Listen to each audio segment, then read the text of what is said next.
Are you estranged with your adult child and wondering, how did we get here? In this video, Estranged Adult Children, Understanding Why They Cut Off, Part 2, you're going to learn some more key contributors to parent-child estrangement.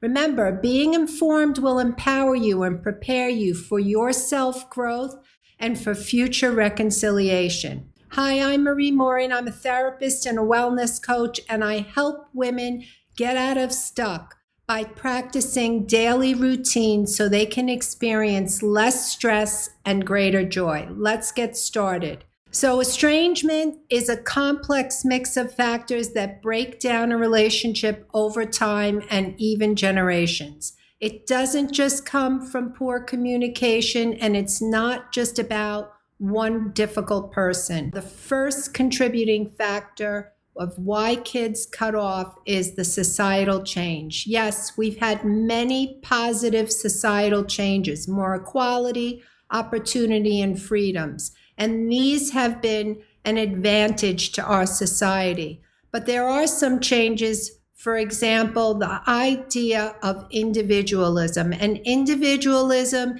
is just this notion that what I want is more important than what you're asking for or what you think I should do. And it's more about individual fulfillment than it is worried about what values you might have. It could be very devastating when your child is unhappy, thinks you're the source of their unhappiness, and then they cut you off. These shift in values of independence, autonomy, and self-interest somewhat push out a parent's values of loyalty, reciprocity, and responsibility. And the second one is unmet expectations. We all have expectations, and they're part of relationships. We have certain standards of how much time, support we receive from our family and adult children. This commonality and exchange within families are part of social norms. It goes like this: if you need me, I'm there for you. And when I need you, you will be there for me.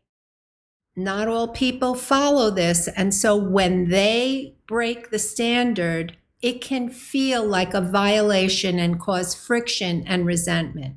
The third contributor is parenting is to blame. There are many different estrangement stories, and they vary greatly in what parenting style was used. Of course, there's abusive parents, narcissistic, negligent, uninvolved, and unloving. When the children of these parents go to therapy, they're encouraged to separate with good reason.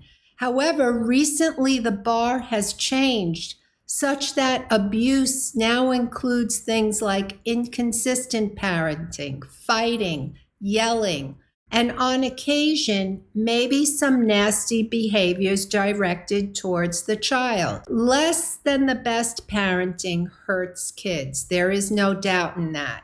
And many parents would never intentionally hurt their child.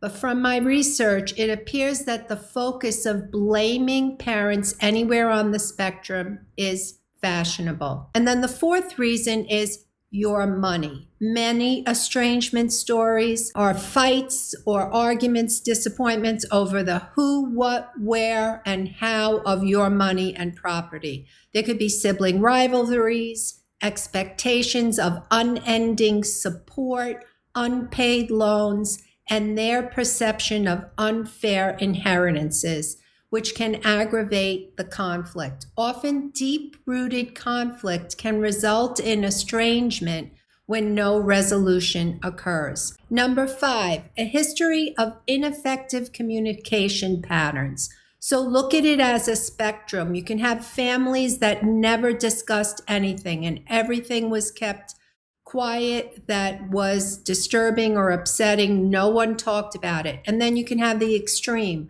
where everything was spoken about. There was a lot of maybe drama and a lot of conflict and a lot of honesty. And within this, there could still be ineffective communication patterns where people didn't learn how to apologize or do anything like resolution. Number 6, family secrets. Keeping secrets for all members of a family, like not talking about maybe grandfather's alcoholism or someone going to jail, can have enormous effects.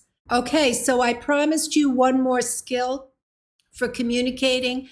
Listening is probably the most important thing you could do with your adult child. If they're still speaking to you, you want to hear what they're saying. So to listen means you don't try and come back with a defensive answer. You don't argue with them. You just listen. Now, this all changes if your child is disrespectful or abusive. Now, it's never okay if your child is disrespectful or abusive with you, and you need to learn to set a boundary and how to communicate that clearly. You're going to learn that in video 8, Estrangement and Boundaries. Don't forget to like, ring the bell, subscribe, and let me know your estrangement story. And watch the next video, Estrangement and Boundaries. Everyone needs help with making boundaries. See you in the next video. Bye.